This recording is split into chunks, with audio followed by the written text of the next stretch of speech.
छुपी उन चेहरों पर मुस्कान खिले। नाबार्ड में हमने ठाना है जन जन को स्वाभिमान मिले। नाबार्ड हरियाणा पेश करते हैं 35वां सूरजकुंड मेला 19 मार्च से 4 अप्रैल, सूरजकुंड मेला ग्राउंड, फरीदाबाद, हरियाणा। नमस्कार, आकाशवाणी चंडीगढ़ से प्रादेशिक समाचारों के साथ मैं रत्तिका। उपराष्ट्रपति एम वेंकैया नायडू ने विश्व जल दिवस के अवसर पर सभी से पानी का विवेकपूर्ण उपयोग करने का संकल्प लेने का आह्वान किया है। एक ट्वीट में श्री नायडू ने कहा कि जल सतत विकास का आधार है और इस सीमित एवं अमूल्य संसाधन का संरक्षण करना हम सबका कर्तव्य है। प्रधानमंत्री नरेंद्र मोदी ने भी विश्व जल दिवस पर सभी से पानी की एक एक बूंद बचाने का प्रण लेने का आह्वान किया है।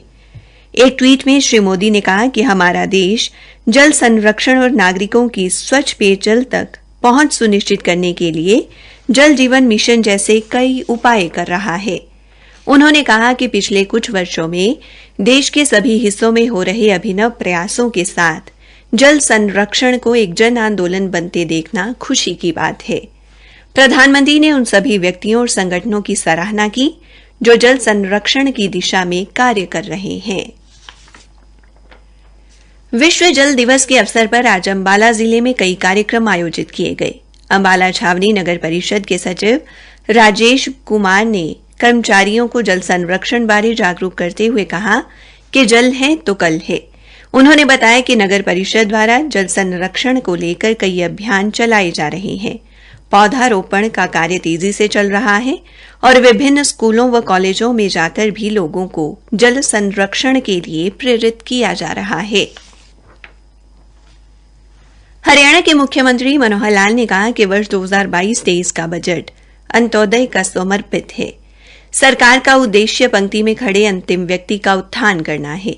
उन्होंने कहा कि जिसका हक होगा उसको अपना हक अवश्य मिलेगा, लेकिन सरकारी योजनाओं का लाभ सबसे पहले गरीब व्यक्ति को ही मिलेगा।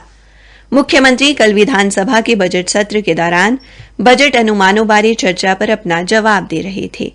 उन्होंने कहा कि गत 2 सालों में कोरोना के कारण विकास की रफ्तार धीमी हुई है, लेकिन सरकार ने विकास की गति को लगातार बनाए रखा है।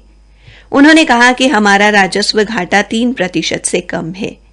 कर्ज लेकर यदि हम पूंजीगत व्यय कर रहे हैं और आधारभूत संरचना को बढ़ावा दे रहे हैं तो ये अच्छी बात है, क्योंकि आधारभूत संरचना उज्जवल भविष्य के लिए निवेश माना जाता है। इस बजट में 61,057 करोड़ 36 लाख रुपए के पूंजीगत खर्च का प्रावधान किया गया है।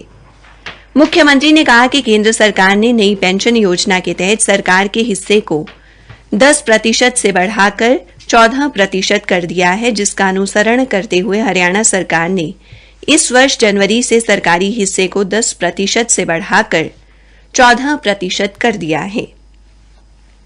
उन्होंने कहा कि परिवार पहचान पत्र के तहत 1,80,000 रुपए से कम वार्षिक आय वाले परिवारों की पहचान की गई है, जिसमें 29% अनुसूचित जाति और 35% पिछड़े वर्ग से संबंधित हैं। मुख्यमंत्री ने कहा कि सभी के लिए आवास क्षेत्र के लिए 383 करोड़ 11 लाख रुपए आवंटित करने का प्रस्ताव किया गया है। उन्होंने कहा कि प्रदेश सरकार सिंचाई के क्षेत्र में भी नई नई योजनाएं ला रही है और वर्ष 2022-23 के बजट में SYL के लिए 100 करोड़ रुपए का प्रावधान किया गया है। मुख्यमंत्री ने कहा कि शिक्षा क्षेत्र के लिए भी इस वर्ष बजट में वृद्धि की गई है, जो पिछले वर्ष से 17.6% अधिक है। जींद के उपायुक्त डॉक्टर मनोज कुमार ने कहा कि प्रधानमंत्री किसान सम्मान निधि योजना के तहत लाभ ले रहे किसानों को KYC का सत्यापन करवाने के लिए 31 मार्च तक का समय निर्धारित किया गया है। उपायुक्त ने बताया कि KYC सत्यापन का कार्य शुरू कर दिया गया है। सत्यापन के बाद ही किसान संबंधित सरकारी योजना का लाभ ले सकते हैं। केंद्रीय सिविल सेवा सांस्कृतिक एवं क्रीड़ा बोर्ड द्वारा वर्ष 2021-22 की अखिल भारतीय सेवा खेल प्रतियोगिताएं 24 से 30 मार्च तक आयोजित करवाई जाएंगी। इसी के साथ प्रादेशिक समाचार समाप्त हुए।